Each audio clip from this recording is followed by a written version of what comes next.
Buenas noches, República Dominicana. Con ustedes, nosotros a las 8. Juan Taveras Hernández, Juan TH, Georgie Rodríguez.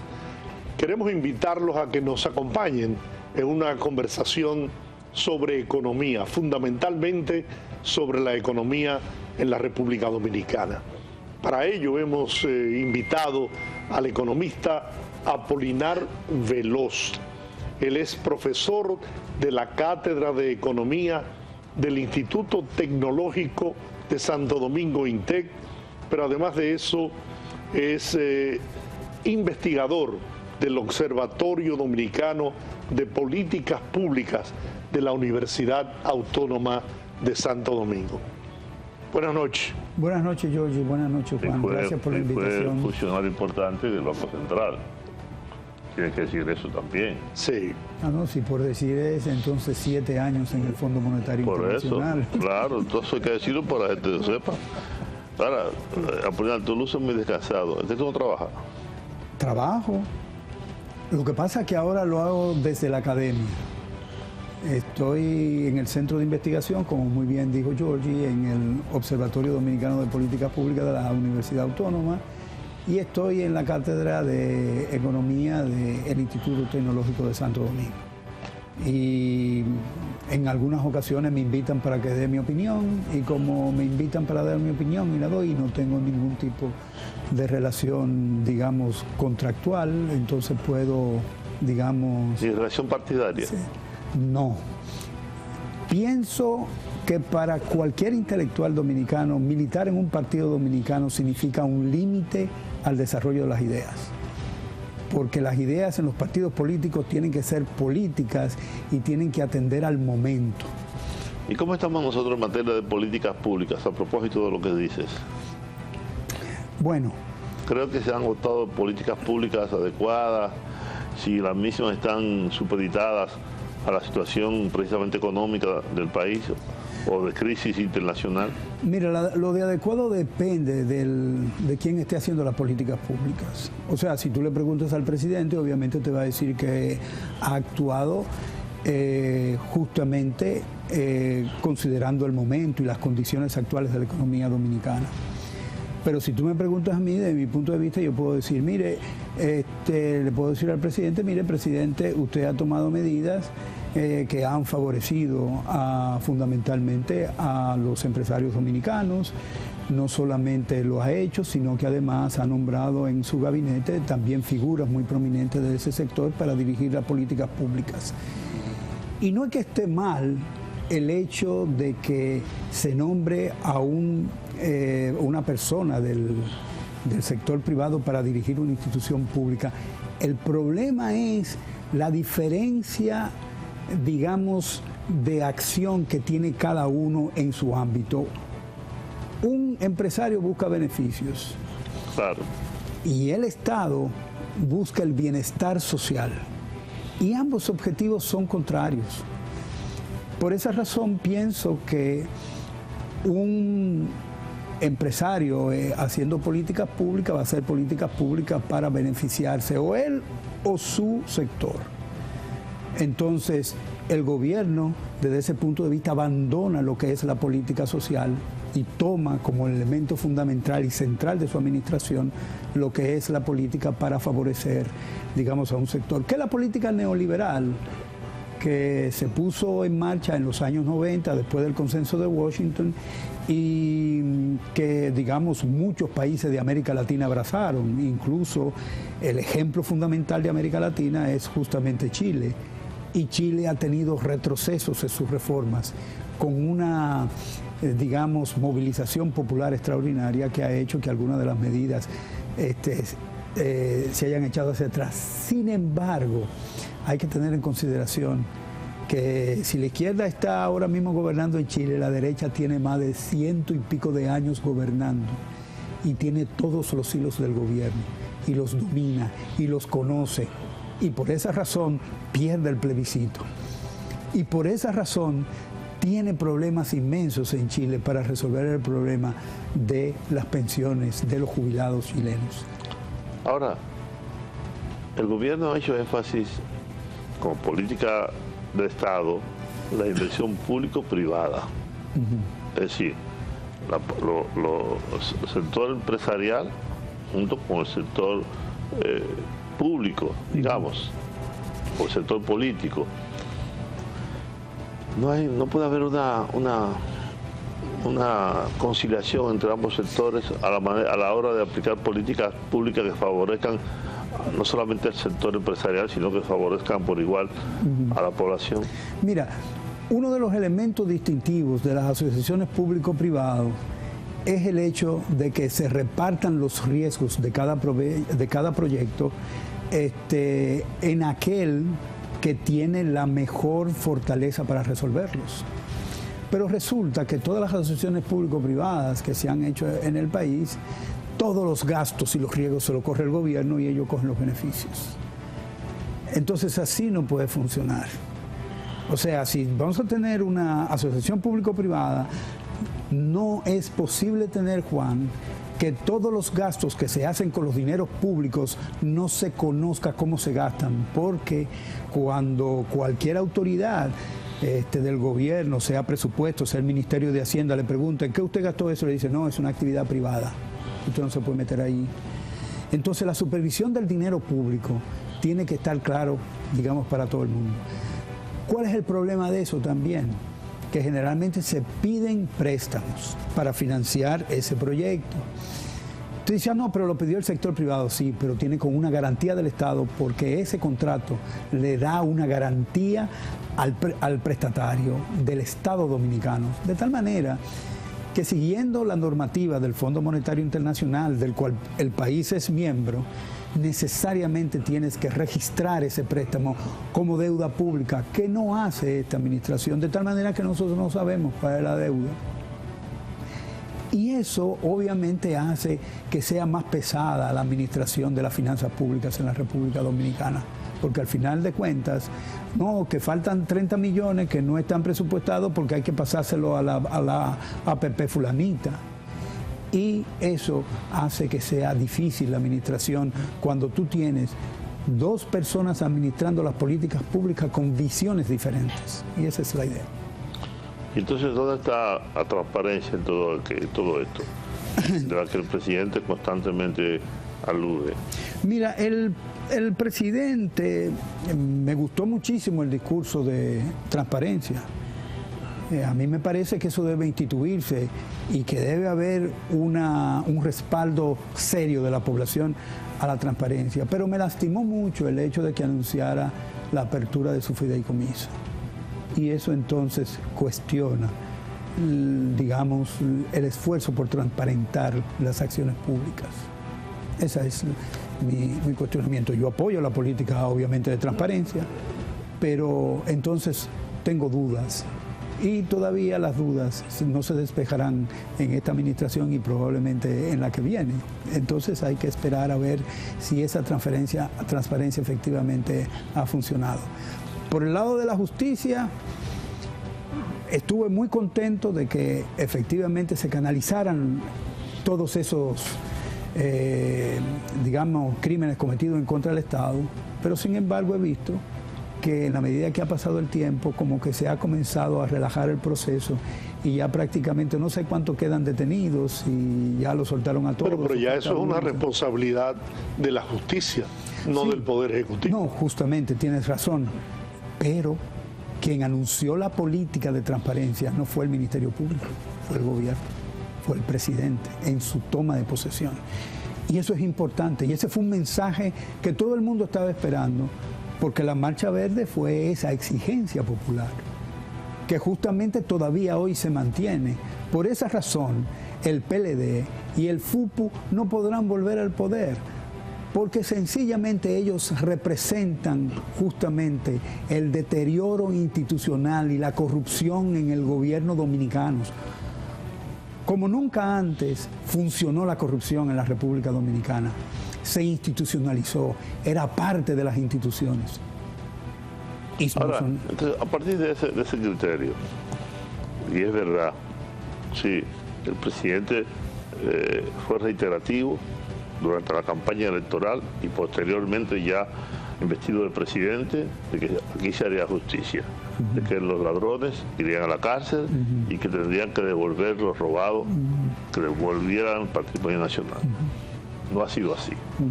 A poco más de 3 años no hay un solo caso que haya adquirido el carácter de la cosa irrevocablemente juzgada. Por el contrario, creo que el Ministerio Público ha manejado mal la mayoría de los expedientes, muy voluminosos, mucho bulto, gente presa con medida de coerción 3 años, que se convierte en una sentencia, en una condena, y se vulnera entonces la presunción de inocencia de todo acusado y el debido proceso. Todo eso estamos clarísimos. Y ya eso no es una responsabilidad de Luis Abinader, ni siquiera de la doctora Miriam Germán, que encabeza el Ministerio Público y del que todo el mundo decimos que es una mujer honorable. Nadie lo pone en duda. No obstante a eso, el Ministerio Público, de acuerdo con la ley, es uno e indivisible. Y cada uno, sin embargo, está protegido por la ley. Usted no puede, de un borrón, quitarlos a todos. Yo digo que el cambio en la justicia no se ha producido, porque los fiscales son los mismos, nombrados por Jiménez, nombrados por el otro, nombrados por aquello y que no se produjo internamente en el Ministerio Público ningún cambio, ningún cambio. Y los jueces también siguen siendo los mismos, que le deben el cargo, la posición a Leonel Fernández, a Danilo Medina. Por lo tanto, aquí había que producir una revolución en el Ministerio Público, en el sistema de justicia, por decirlo de algún modo, porque la Constitución de la República es bastante clara. La Constitución ha invertido el fardo de la prueba. No soy yo que tengo que probar como Ministerio Público, es usted que tiene que demostrar la idoneidad de sus bienes. De lo contrario, corre el riesgo de no solo de ser investigado, sino de ser despojado de los mismos. Ahí hay una balance, ahí hay una situación que yo no sé cómo en el actual marco pueda ser resuelto. ¿Qué es lo que vamos a hacer? Como tú dices, ya todos están en sus casas, incluyendo al ex procurador general de la República, que está trabajando, y aparecen fotos ahora, dando instrucciones desde su oficina. Pero ustedes dijeron que tenían un caso blindado y que no había manera de que esta gente escapara. No, pero que hay una gran decepción, una gran frustración en la población de ver cómo esta gente ya están en las calles, ya están en sus casas, exhibiendo sus fortunas. Además que esos expedientes, Juan y Apolinar, están sustentados en hechos probados, demostrados. El saqueo que se produjo en este país está sustentado en pruebas, en documentos. Eso es lo grave, Georgie, porque si fuese así, entonces este resultado que tenemos hoy es justamente cuestionable, porque entonces están excarcelando a gente de las cuales existen no solo sospechas, sino pruebas de que delinquieron. El problema es, y vuelvo al inicio, el problema es cómo se han constituido las instituciones. Las instituciones no es para que el ciudadano tenga derechos. Las instituciones es para proteger al político, para proteger al amigo del político, y etcétera, etcétera, etcétera. No es para que Juan tiene un problema y pueda resolverlo en una institución, sino es para que alguien le quite una tierra a uno y no pase nada, como hay muchísimos casos por ahí. Entonces, cuando digo la institucionalidad, estoy hablando de la democracia, porque ¿quién me representa en el Congreso? ¿El que está preso en Miami? ¿El que le financió la campaña a un grupo económico? ¿O el que se financió con los grupos de tráfico de drogas de las esquinas de los barrios dominicanos? ¿O el rifero? Esos son los que me representan a mí. Sin embargo, Polita, no hay duda que yo no quiero ver solamente el vaso medio vacío. No hay duda de que hemos avanzado. No hay dudas de que hay una diferencia entre los gobiernos de 20 años del PLD y esta administración. Sí, no. Y no hay dudas de que hay mucha diferencia entre Danilo Medina y Luis Abinader. Que hay mucha diferencia entre Leonel Fernández y Luis Abinader, sin lugar a dudas, ¿no? El comportamiento del presidente Abinader es distinto al de Danilo Medina, el de Leonel Fernández. Y si usted me pusiera a mí a escoger, en una balanza me pone a uno y a otro, que son las alternativas que tenemos hoy en medio de un proceso electoral, no hay duda que yo me inclinaría por Luis Abinader, no por Abel Martínez, ni por Leonel, menos. Sí. Yo creo que deberían estar presos, de verdad. Y la llave se perdió. Sí, exactamente, la llave la tiraron al mar, la tiraron al mar. Sin embargo, es mucho todavía lo que en este país hay por hacer. Yo creo que hay un problema estructural de raíz que no se puede resolver en 3 años. Y como he dicho muchas veces, lo he dicho a George y lo he escrito, Luis Abinader no viene de las escarpadas montañas de Quisqueyas, ni bajó de la Sierra Maestra con los barbudos, ¿no? Luis Abinader es un empresario que piensa como empresario y actúa como empresario, y yo creo que él tiene, por demás, tiene un compromiso de verdad con el país. Y yo lo siento así, lo presiento así y lo creo así.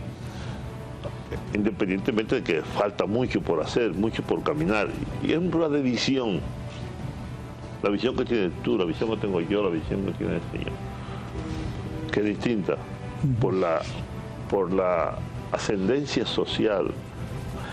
Decía Marx que el ser social justifica la conciencia social. Y no de otro modo, ¿no?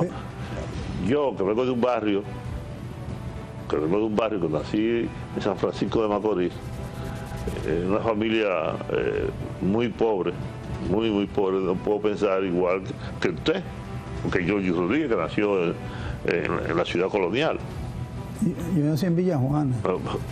¿Verdad? Entonces, y él también. Pero mira cuál es la dificultad que plantea este momento. Le decía a Georgie fuera de cámara que la democracia en cualquier país, desarrollado, subdesarrollado, intermedio, se ha deteriorado de la misma forma. Y cuando digo de la misma forma, lo que quiero decir es que el ciudadano no tiene en las instituciones la representación que necesita para ejercer sus derechos. Pero no solamente eso, sino que la política partidaria ha sido totalmente asaltada por los grupos de poder. Y no solamente te ponen al presidente, te ponen a los senadores, a los diputados, a los alcaldes, a todo el mundo. Pero no solamente eso, sino que también el sistema partidario contribuye a la compra de votos y a todas las truchimañerías que se hacen durante unas elecciones. Entonces, no yo estoy hablando de revolución, yo lo que estoy hablando es que la democracia sea efectiva para ti, para mí, para George, para todos. Y eso significa, para que sea así, que las instituciones dominicanas, las instituciones políticas dominicanas, el Congreso funcione, que los ministerios funcionen. Que la oposición funcione. Que la oposición funcione, que funcione. Yo no quiero venir de las escarpadas montañas de Quisqueya, yo lo que quiero es que el ciudadano de a pie entienda que tiene derechos y que no solamente tiene derechos, sino que debe reclamarlos. Sí, pero también, Apolinar, eso significa que también la población tiene que empoderarse. La población tiene que aprender a reclamar sus derechos, porque hoy tenemos la posibilidad de hacerlo, de que cada ciudadano, ¿no?, ejerza su función de ciudadano. Yo cito mucho a Jorge Luis Borges cuando decía que los argentinos no eran ciudadanos, eran individuos. Y nosotros tenemos un grupo de individuos como sociedad, que cada quien se anda buscando, que cada quien piensa en sí mismo, nadie piensa en ciudadanía, nadie piensa en colectividad. Bueno, pero esa es la enseñanza del neoliberalismo. Bueno, entonces estamos entrampados. Si usted ve Si usted prende la radio y escucha lo que está pasando en la radio, eso no puede ser. O enciende el televisor, la caja embrutecedora, y se puede ver algunas cosas, y usted queda espantado. Aquí hay un problema, yo vuelvo, insisto, de fondo. ¿Y quién financia eso? Precisamente. Tenemos que hacer una pausa. Sí, no hemos hablado de economía, pero esto es una economía muy avanzada. Muy avanzada. Regresamos en breve.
Bueno, volviendo al tema que nos atrae, ¿cómo marcha la economía dominicana? Que es concretamente la parte por la que igual Georgie quería abordar. Ya, bueno, depende. Si la ve el Fondo Monetario Internacional o el Banco Central, todo anda bien. Hemos mejorado, tenemos crecimiento, tenemos la inflación general está bajando, la inflación subyacente increíblemente no, porque la inflación subyacente es cuando tú le sacas a la inflación general los alimentos y los combustibles. Entonces se está diciendo que los otros artículos que son menos demandados no han caído de precio.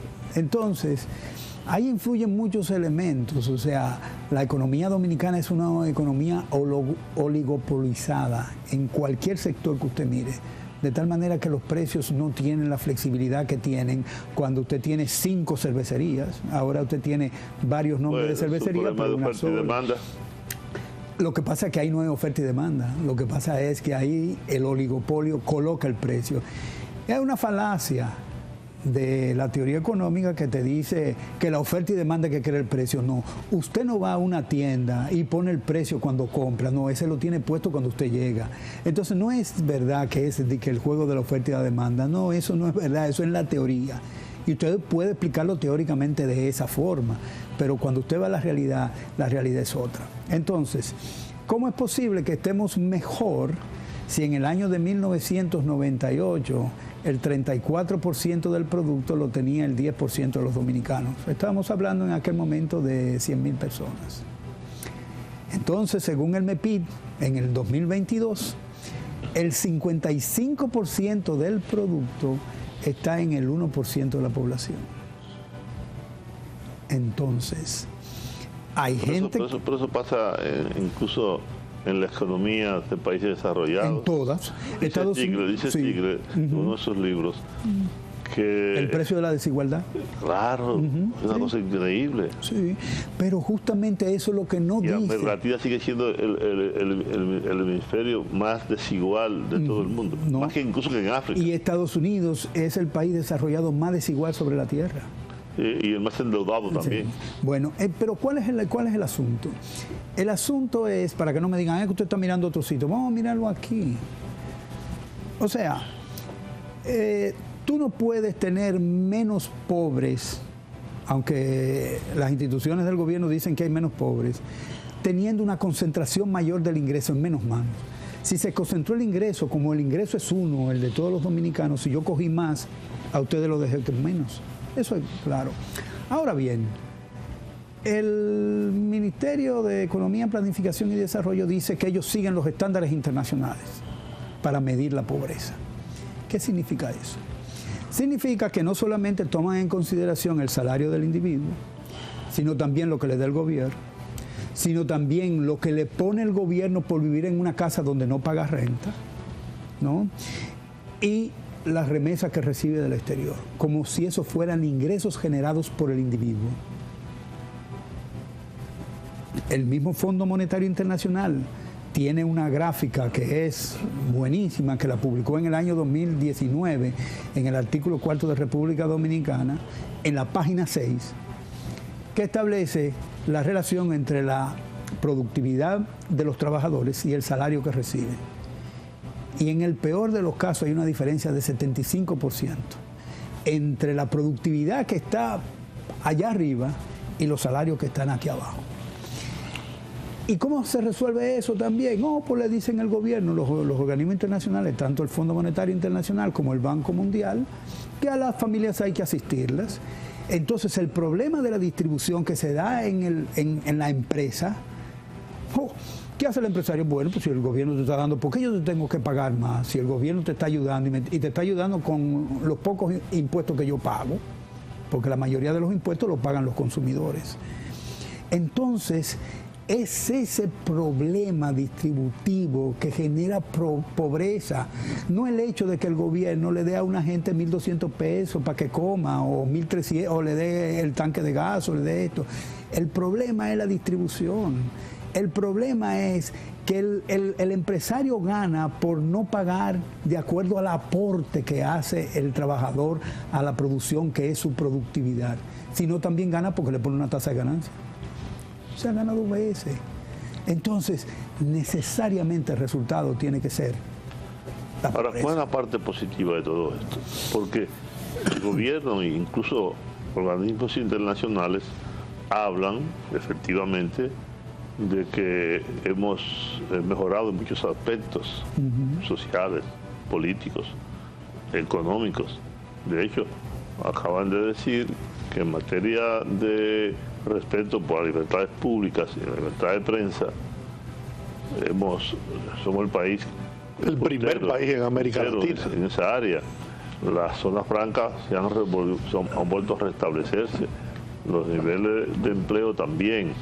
¿Y cuál es la parte positiva de todo esto? ¿En qué hemos avanzado? ¿En qué cosas se han hecho bien? Mira, Juan, el asunto no es que la zona franca han Porque avanzado. tú te tornas muy pesimista. No es que soy pesimista, estoy viendo los datos. Es que los datos son pesimistas. Fíjate lo que ocurre. El sector informal casi es 1 millón de personas. El aporte más grande en todo el mercado de trabajo. ¿Por qué no se van para la zona franca? ¿Por qué el que maneja un taxi de Uber no se va para la zona franca? ¿Tú sabes por qué? Porque sencillamente haciendo Uber gana el doble de lo que gana en zona franca. Tan sencillo como eso. Entonces, las zonas francas están en este país porque disfrutan de salarios bajitos y no pagan impuestos.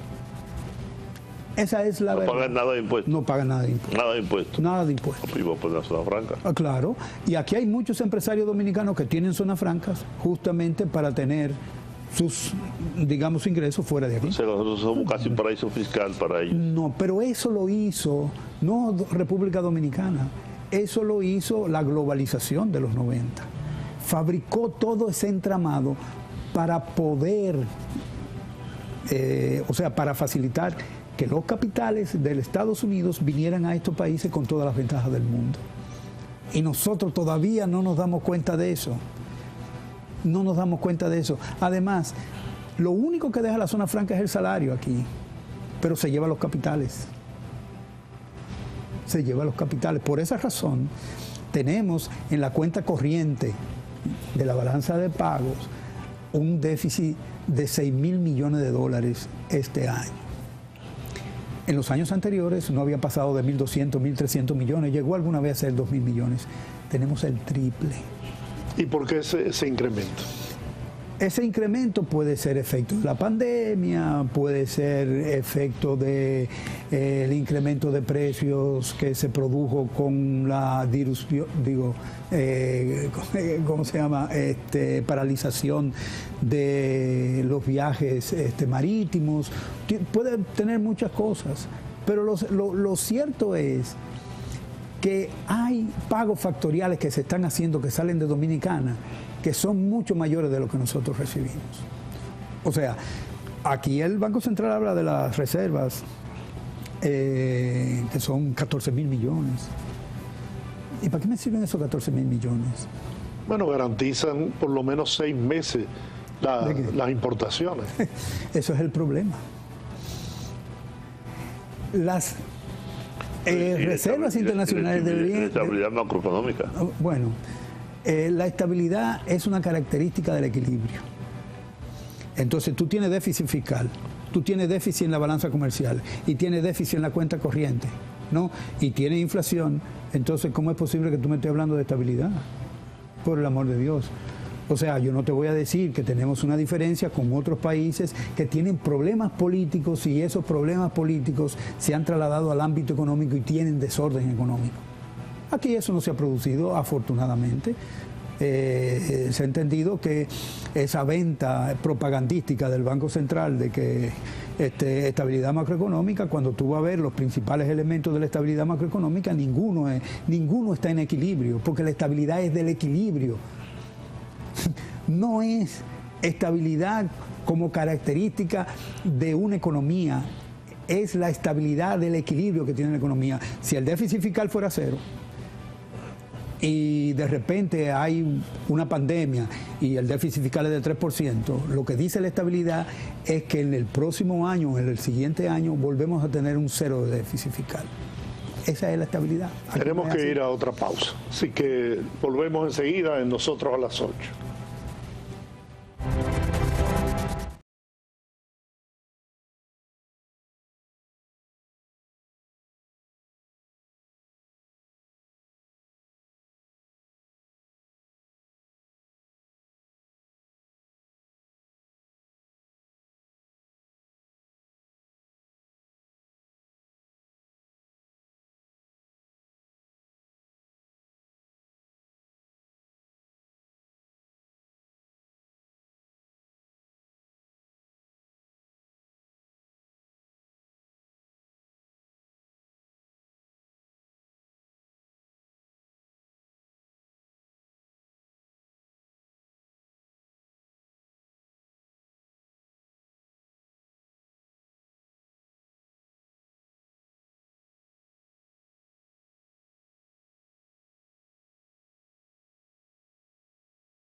que queda es Luis Abinader.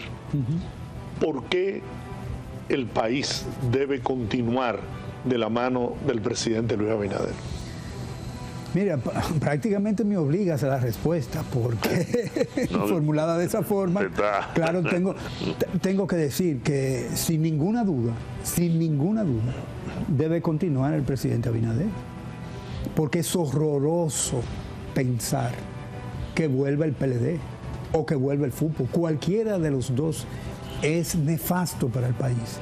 Nefasto, porque lo que retrocedimos durante esos 20 años de gobierno fue inmenso, y tenemos la catástrofe institucional que hoy tenemos, que probablemente yo no he escuchado a ninguno de los políticos dominicanos referirse al problema institucional, porque la institucionalidad de este país es el soporte legal de la democracia.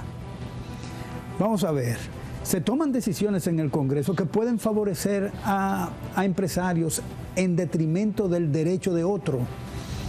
Y eso fue lo que hicieron, lo que fabricaron esas administraciones PLDistas. Entonces, pensar en una administración PLDista otra vez es negarle la sustancia que dejó en el pueblo dominicano la Marcha Verde.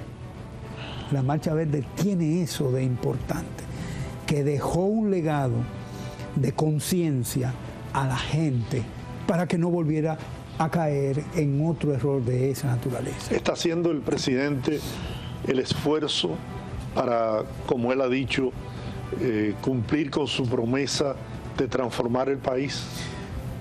Transformar el país es muy difícil desde su perspectiva, porque transformar el país es justamente eliminar todas las influencias que los grupos de intereses tienen sobre las instituciones públicas. Y esa es la verdadera democratización. Y eso evidentemente que no lo va a poder hacer. Ahora, lo que sí ha hecho es poner un alto al desenfreno de la corrupción que tenía el PLD y el FUPU en el poder. Y eso es un avance importante. O sea, se detuvo ahí. Ahora paró la hemorragia. Ahora necesitamos una persona que continúe ese camino. O sea, nos han dado una oportunidad para continuar ese camino de profundizar esas reformas. Y eso habría que hacerlo, necesariamente. Si el presidente Abinader quiere dejar un legado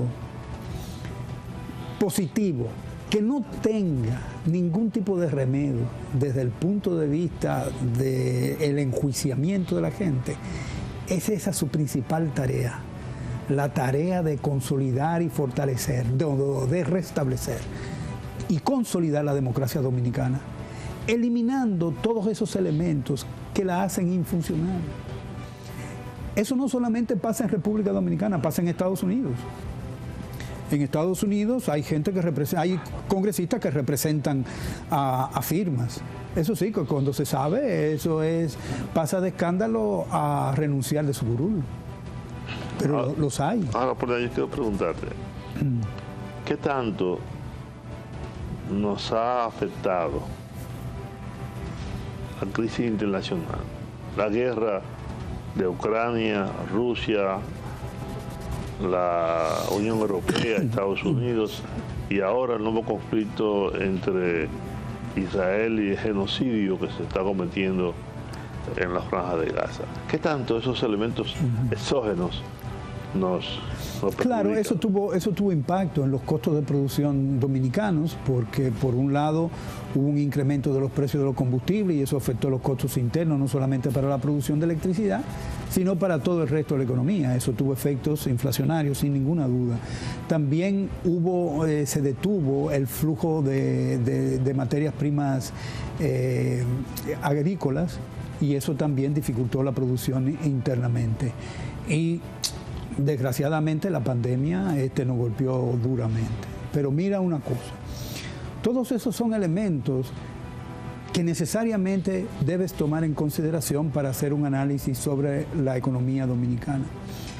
Pero de ahí, por ejemplo, hacer como hizo el Banco Central, que durante la pandemia cambió la base del índice de precios al consumidor para reducir el índice de precio, eso no está bien.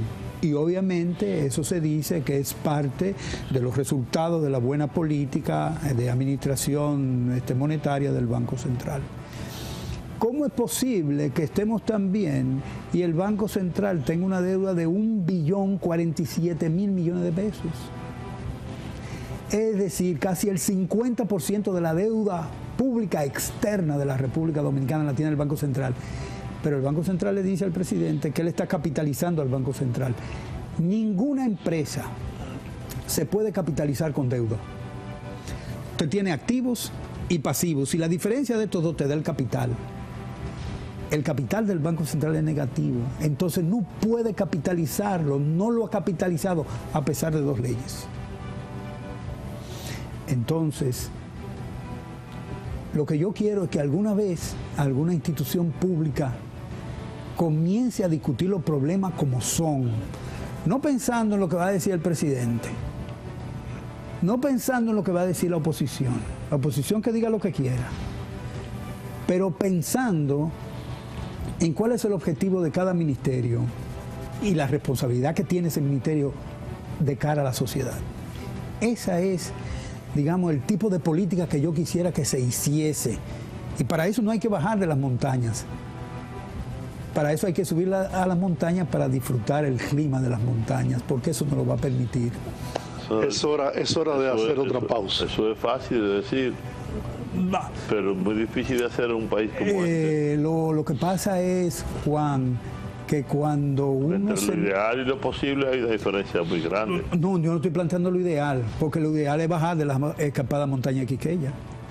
Eso sería lo ideal. Pues subamos para que bajemos. Pero ahora estamos en esta economía y esto es lo que hay que resolver ahora. Vamos a la pausa. Volvemos enseguida.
intelectual que tiene siempre muchas cosas que decir.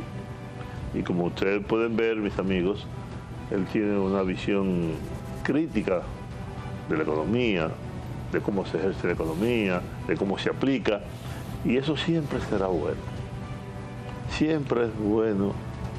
Yo le dije en una ocasión al presidente, se lo he dicho a dos presidentes, ustedes deberían tener una gente como yo cerca, que le diga sí cuando ustedes dicen no, y que le diga no cuando ustedes dicen sí. Eso siempre es importante, el sentido crítico de las cosas, porque nos invita a una reflexión, nos invita probablemente a cambiar el rumbo. En estos días ha surgido el nombre tuyo, el caso de Van Inter. Hace 20 años, cosa que me ha extrañado muchísimo. ¿Por qué razón? 20 años después de que este caso incluso adquiriera, sí adquirió el carácter de la cosa irrevocablemente juzgada, porque el principal acusado fue condenado, pasó años en la cárcel y todo parecía como que ya habíamos pasado la página. Ahora ocurre que no, que la página como que la han vuelto otra vez. ¿Por qué?